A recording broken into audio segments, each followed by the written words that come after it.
Ok, comenzamos con una práctica. Vamos a hacer el AN en primer término, lo vamos a desarrollar para que sea más fácil. Tiene un anillo aromático, parece que un carbonilo, un oxígeno, un CH2, un CH y dos metilos.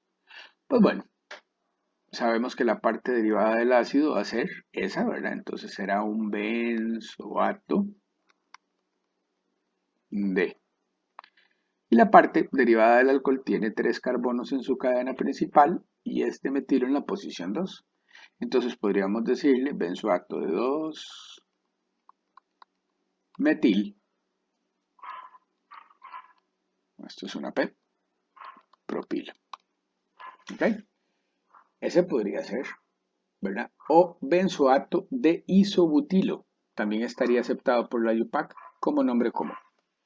Ok, vamos a hacer la D. La idea es hacer como, a partir de estas estructuras, los nombres de diferentes derivados de ácido. Entonces la D parece ser un compuesto distinto, ¿verdad? Parece ser una amida.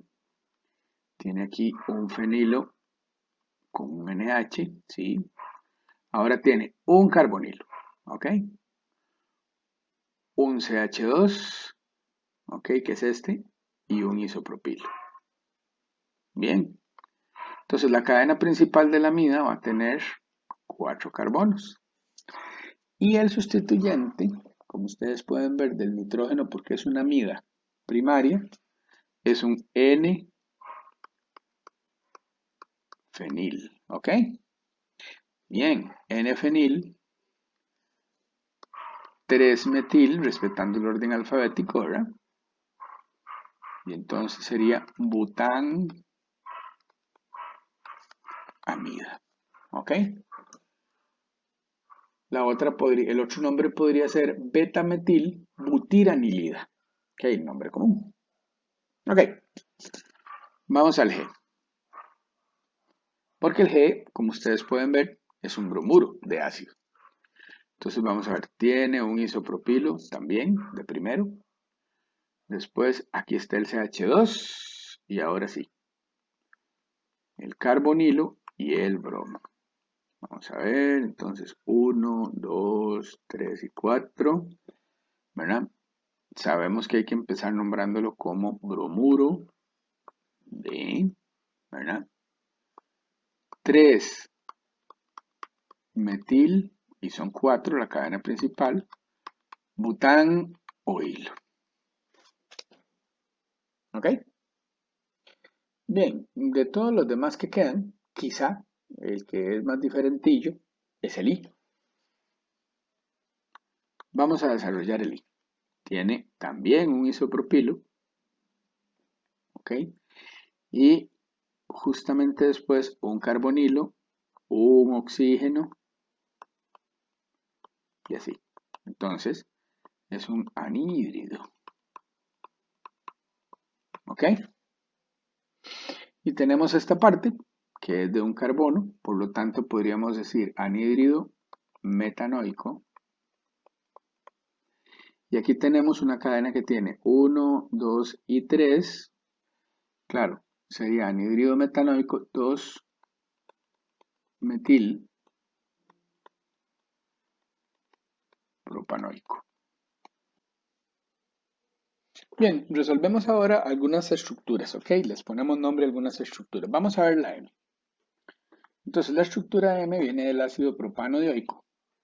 Con lo tanto, podemos llamarla anhídrido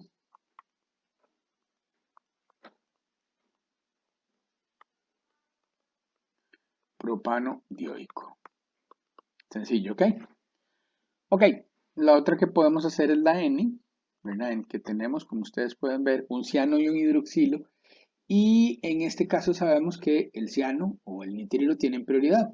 Entonces, esto va a ser un ciclopentano carbonitrilo. Pero entonces, como tiene un grupo funcional sustituyente, hidroxi, le decimos 1-hidroxi, ¿verdad? Ciclopentano carbo nitrilo. ¿Ok? Ok. Bien, hagamos la U. Las otras son más sencillas, vamos a hacer la OK. que tiene un ácido y un nitrilo. Como ustedes saben, el ácido tiene prioridad, por eso a esta especie la podríamos llamar ácido cis, porque ustedes pueden ver que el ciano y el ácido están del mismo lado. 4 ciano, ¿verdad? Y ahora lo que nos queda decir es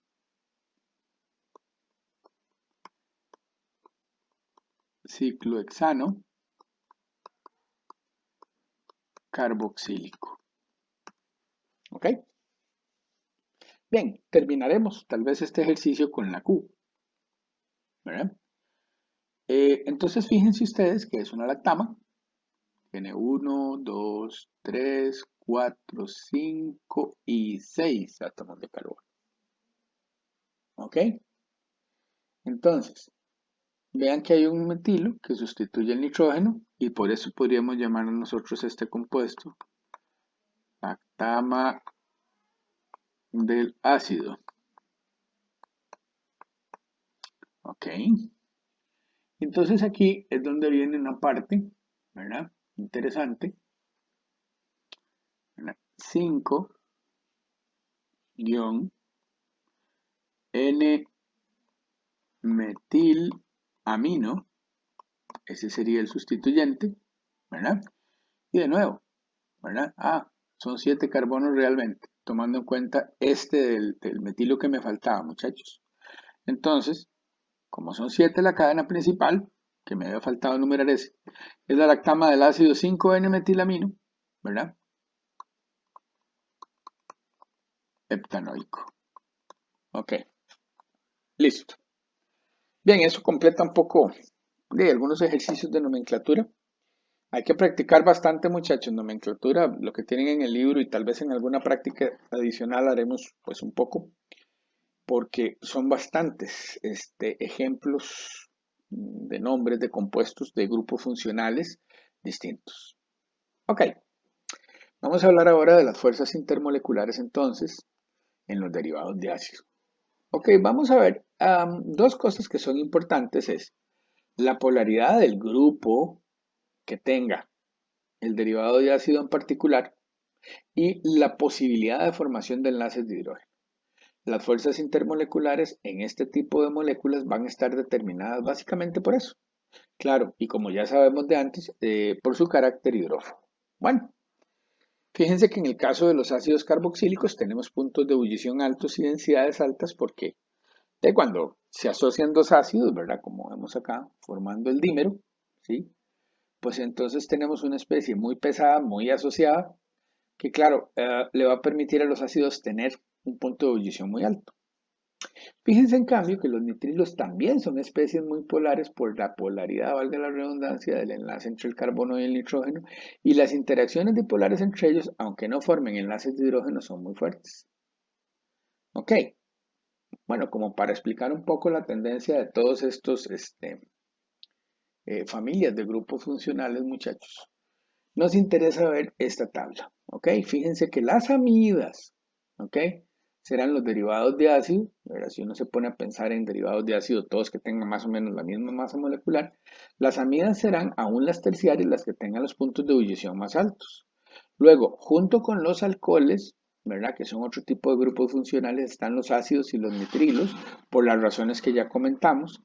Y luego, con los alcanos más o menos del mismo peso molecular, ¿verdad? Tenemos los metilésteres, ¿verdad? Los cloruros de ácido, ¿sí? Y eso quiere decir que la polaridad sola o por sí sola del grupo carbonilo no es suficiente. Tiene que haber algún factor más, ¿verdad? Que genere mayor polaridad en el grupo funcional, como se los decía. En el caso de las amidas, nosotros podemos ver, ¿verdad? Que cuando son amidas que pueden generar enlaces de hidrógeno, ustedes pueden observar acá, bueno, pues entonces debido a este pseudo doble enlace que ya habíamos comentado, fíjense cómo se pueden generar, ¿verdad? Enlaces de hidrógeno muy fuertes, porque claro, este hidrógeno es muy positivo por estar pegado a un nitrógeno que a su vez tiene una alta carga positiva. ¿Ok? Bueno, esta estructura además me produce, ¿verdad? Un oxígeno que va a tener una mayor cantidad de electrones, una carga parcial negativa, con lo cual este puente de hidrógeno o enlace de hidrógeno es fuerte. Ahora, al igual que en los nitrilos, esta asociación, este pseudo doble enlace, ¿verdad? Como ustedes pueden ver es muy polar y las interacciones de tipo dipolo-dipolo son fuertes, lo cual me explica a mí, ¿verdad? De manera clara, ¿verdad? Porque aún las amidas que son terciarias, muchachos, tienen puntos de ebullición, ¿verdad? Que son altos. Aún estas amidas que no generan enlaces de hidrógeno. ¿Ok? Bueno, decirles que son compuestos, sobre todo las amidas que son terciarias, ¿verdad? Como esta, la dimetilformamida, y aún esta que es secundaria, la dimetilacetanilida, son especies, ¿verdad? Que al ser poco reactivas se utilizan como disolventes, ¿ok? Entonces fíjense acá que para algunas reacciones químicas, ¿verdad? Por su constante dieléctrica, lo que son nitrilos y amidas son utilizados como disolventes de reacciones en donde se requiere, ¿verdad? Tener en el seno de la disolución especies muy polares, ¿ok? Algunas de ellas, como se ve por aquí, son emisibles con agua y entonces cuando uno hace una reacción en algunos de estos o con algunos de estos, tal vez por sus puntos de ebullición es muy difícil de evaporar, ¿verdad? Sin embargo, se pueden extraer con agua repetidamente, lo cual tampoco es sencillo, vieran que hay que extraer con mucha agua. Y entonces se pueden eliminar estos disolventes, ¿verdad?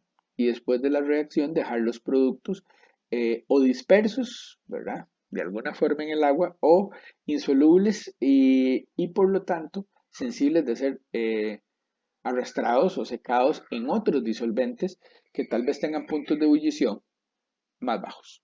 Ok, hablamos ahora de la espectroscopía, perdón, de los derivados de ácido y compensamos con la espectroscopía infrarroja.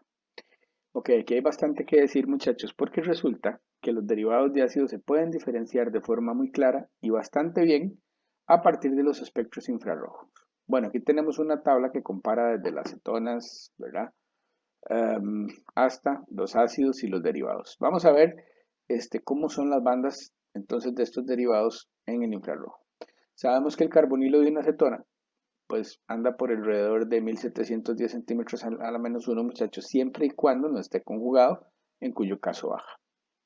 El de los ácidos también, solo que en los ácidos nosotros sabemos que la tensión de los enlaces OH y de los enlaces de hidrógeno es una banda ancha que aparece entre 2500 y 3500. En los ésteres van a tener, primero que todo, una banda de tensión de grupo carbonilo un poquito por encima de la banda de los carbonilos de ácidos y de cetonas, va a ser por 1735. Y también vamos a tener una banda aquí del enlace CO que a veces no nos es muy útil porque se encuentra combinada con otras bandas de la huella digital, hay entre 1050 y 1100. ¿Ok? En el caso de las amidas, nosotros vamos a tener que los carbonilos siempre van a aparecer por ese efecto de conjugación que ya mencionamos, ¿sí? Entre 1640 y 1680. ¿Ok? Si la amida es una amida que no está sustituida, o sea que tiene dos hidrógenos, además va a presentar dos picos, ¿verdad? Entre 3200, perdón, y 3500. Ahora, si tenemos una amida con un grupo R sustituyente, ¿verdad? Entonces, vamos a observar solo un pico en esta región. Si tenemos dos grupos R, entonces la región de 3200 a 3500 no es útil para el diagnóstico, puesto que ahí no van a aparecer picos. Ok, como el cloro, ya ustedes saben que no tiene la habilidad de donar electrones con mucha fuerza al carbono del carbonilo, ¿verdad? Sino más bien manifiesta un efecto electronegativo, pues nosotros tenemos que tener claro que este enlace más bien se va a hacer un enlace más corto, ¿verdad? Un enlace que le va a ser difícil vibrar y por lo tanto, vean ustedes, la banda de tensión del grupo carbonilo va a aparecer cerca de 1800. En el caso de los anhidridos ocurre más o menos lo mismo porque hay dos modos vibratorios.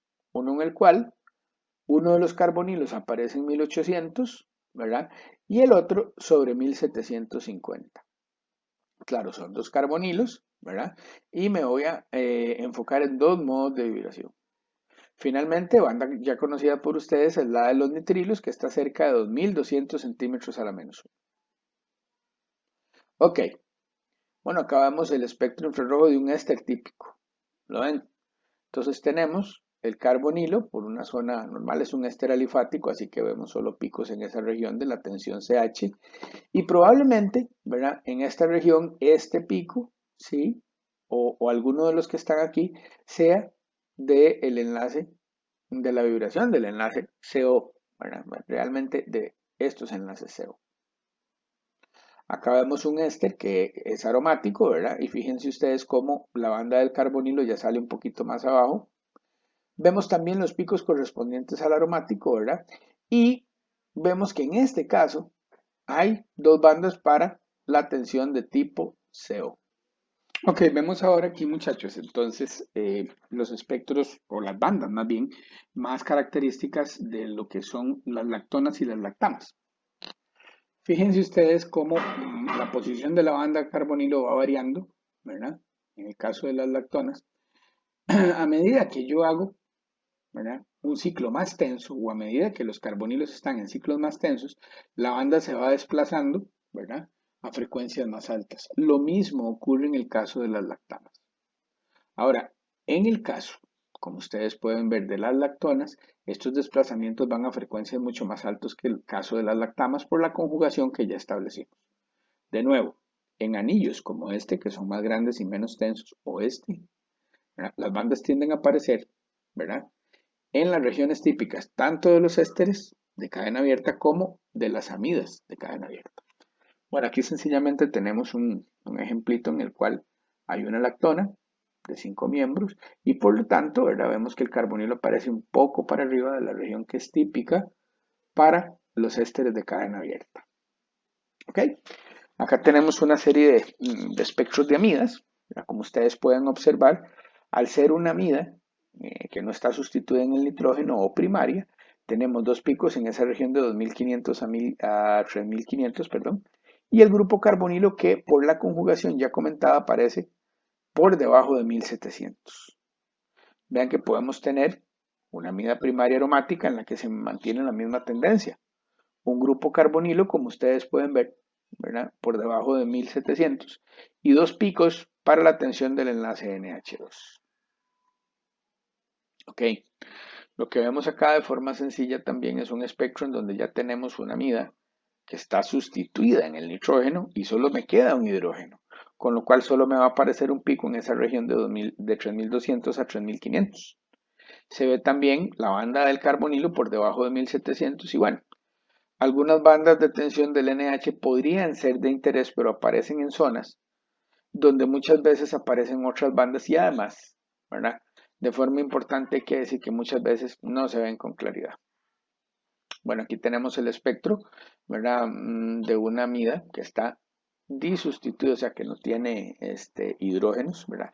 Y como vemos es un pequeño problema porque es muy difícil para el diagnóstico, porque no hay bandas en esa región de 3200 a 3500. Con solo ver que el carbonilo sale, ¿verdad? Por debajo de 1700, pues uno puede imaginarse otras cosas. Entonces, las amidas que son disustituidas, chiquillos, requieren de otras técnicas espectroscópicas, además del infrarrojo, para ser identificadas. Ok, tenemos acá ahora el espectro de un anhidrido alifático, vean que no tiene nada aromático ni dobles enlaces, un anhidrido típico donde la vibración asimétrica aparece a una frecuencia alta y la vibración simétrica a una frecuencia más baja.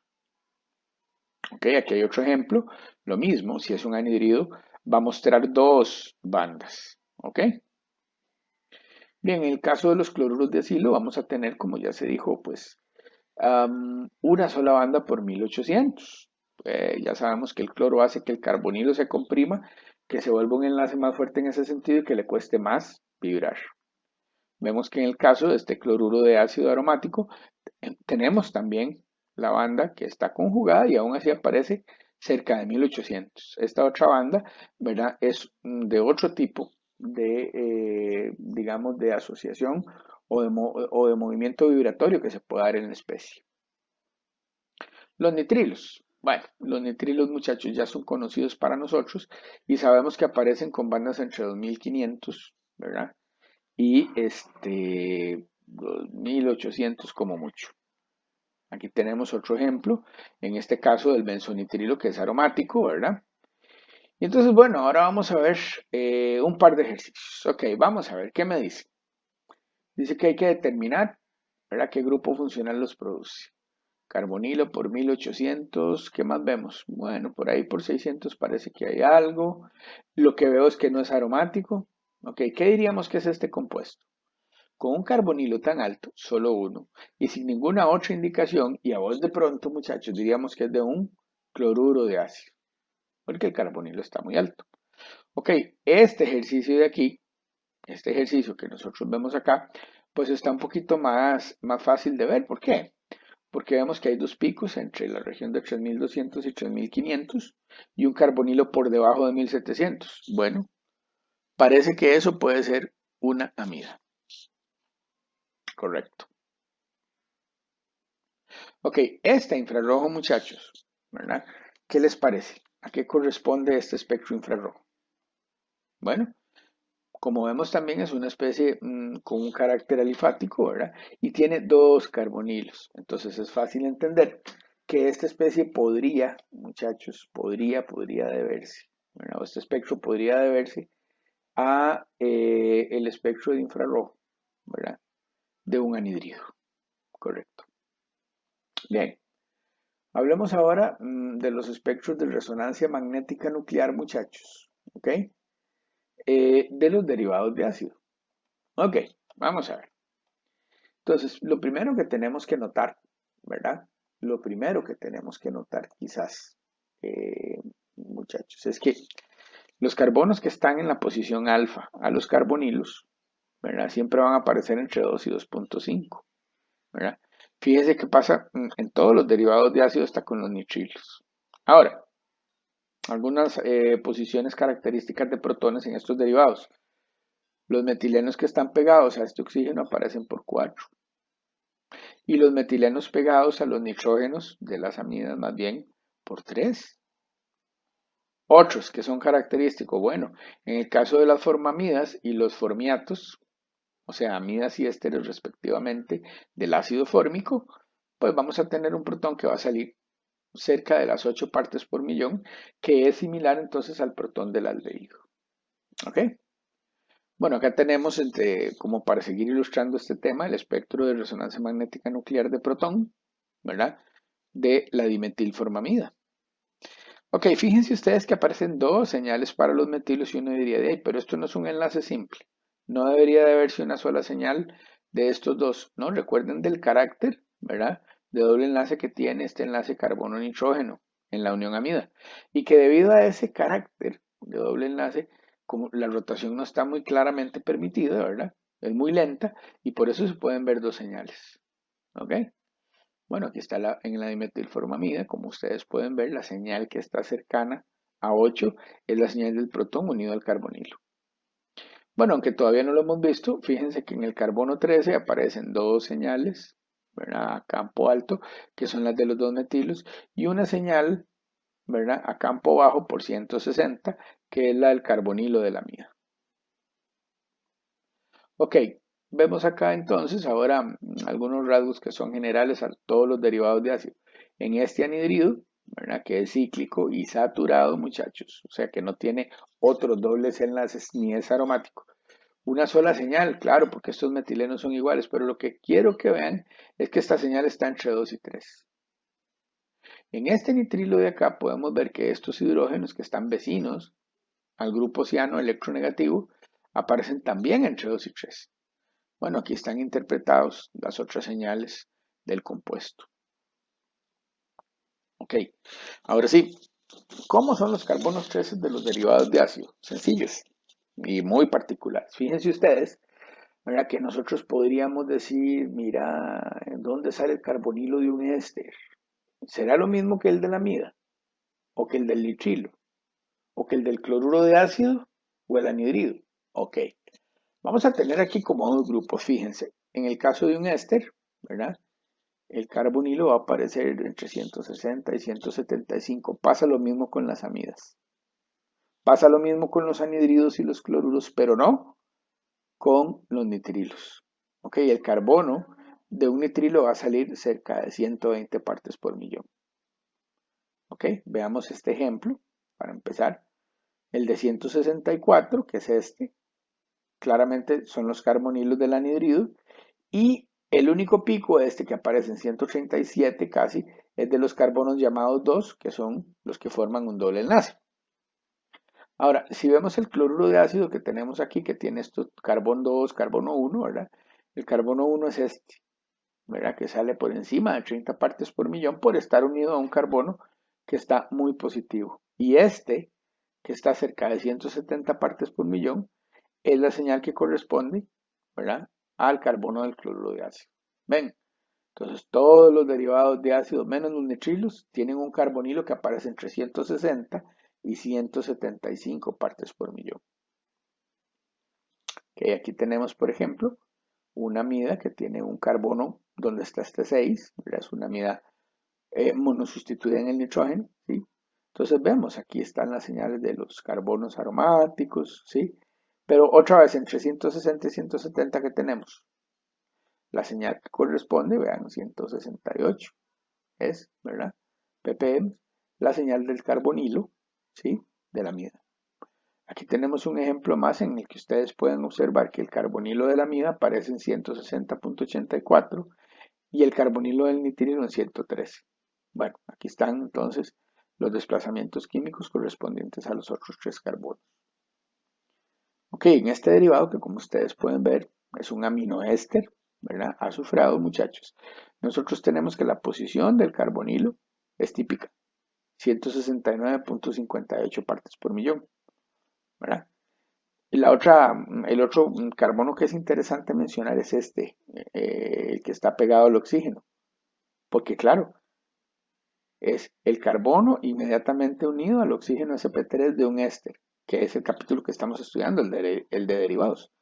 Y entonces, esta señal es importante decir que es la que aparece en 54,75 partes por millón, ¿verdad?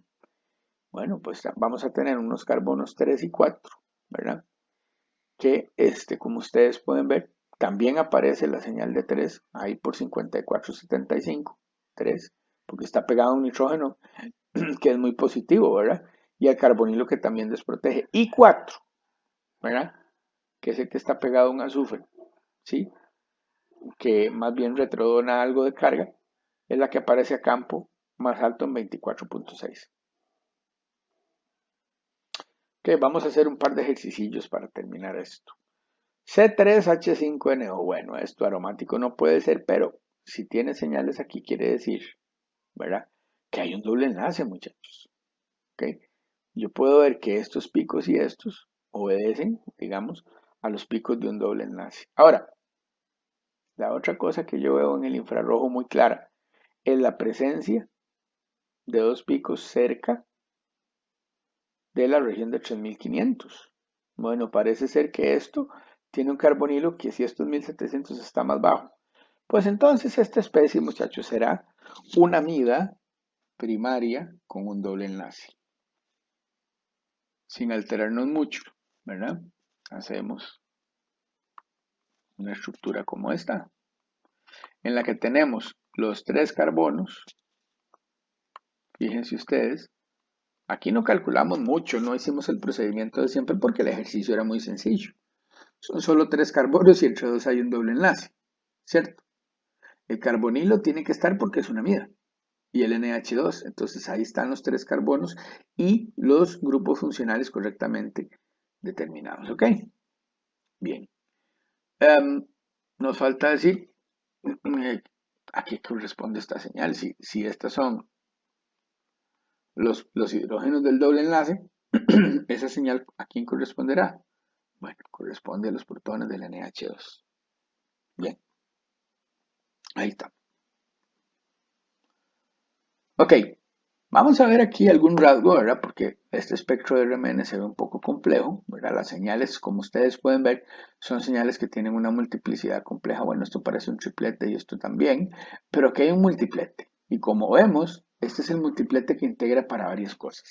Ahora, antes de ver el infrarrojo, ¿verdad?, vamos a notar un rasgo que es fundamental del carbono 13, perdón.